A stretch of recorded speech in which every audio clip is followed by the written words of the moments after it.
Good morning, everyone. Just wanted to do another quick video here on Tommensense. And this one's a little different because it's not so much giving advice as it is realizing what's actually really happening out there in the news and everything else. Now, everybody that I know obviously doesn't really follow the news. We don't. I personally don't watch TV. I don't care what the media is saying. But the narrative is still out there on social media and everywhere else.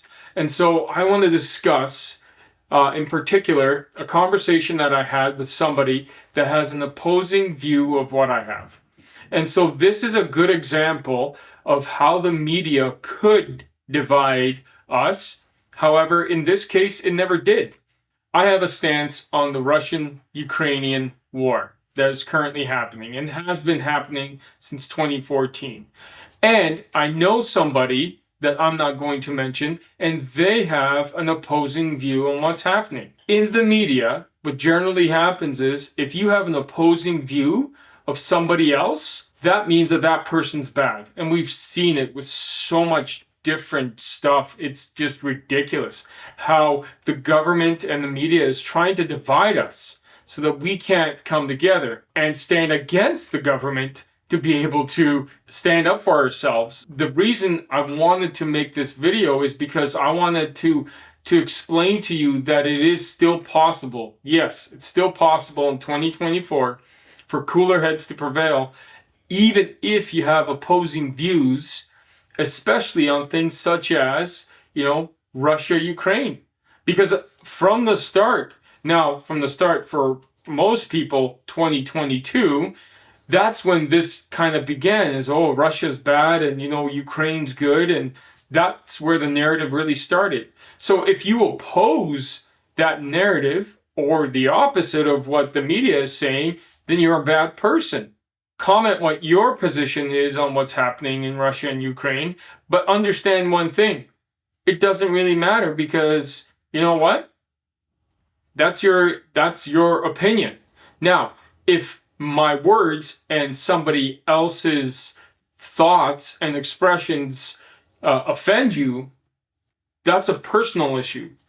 That's not the person. You got to understand that if you're going to take a stance, be ready to defend your position. And don't defend it with saying that person is just, stupid or he's racist. That doesn't work. That's not an adult conversation. And the adult conversation I did have with this other person was great.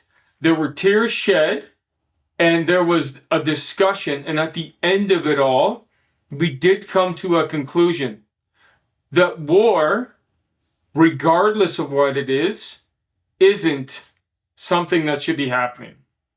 Right?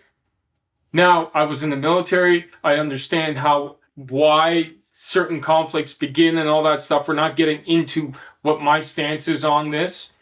But what I wanted to say is I can objectively take myself out of the situation that's happening in Russia and Ukraine and just look at it from a tactical point of view. And that's the way I'm viewing this. I'm not looking at emotions. I'm not looking at what the media is saying.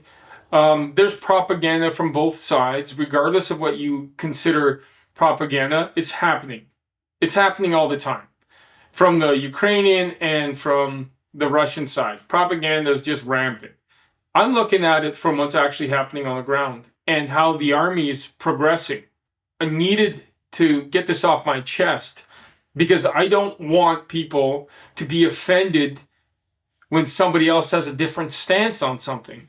What I want is to be able to have a discussion about these things. And I think it's so important that we can all have a discussion on varying opinions, right? Most people just avoid the subject.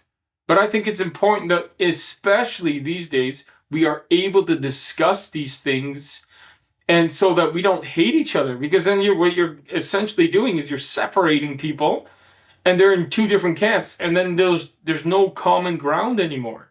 So on a subject that a lot of people are so passionate about, especially since they have ties to, their home country, and yet they can still talk to somebody that knows and has a difference of opinion, I think is huge.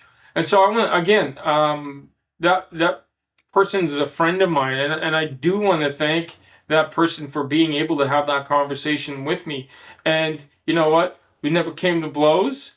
Like I said, there were some tears, but it was at the end of the day, we did come to a mutual understanding, which is an amazing thing. And I think we need more of that today. Tommensense, because common sense isn't so common.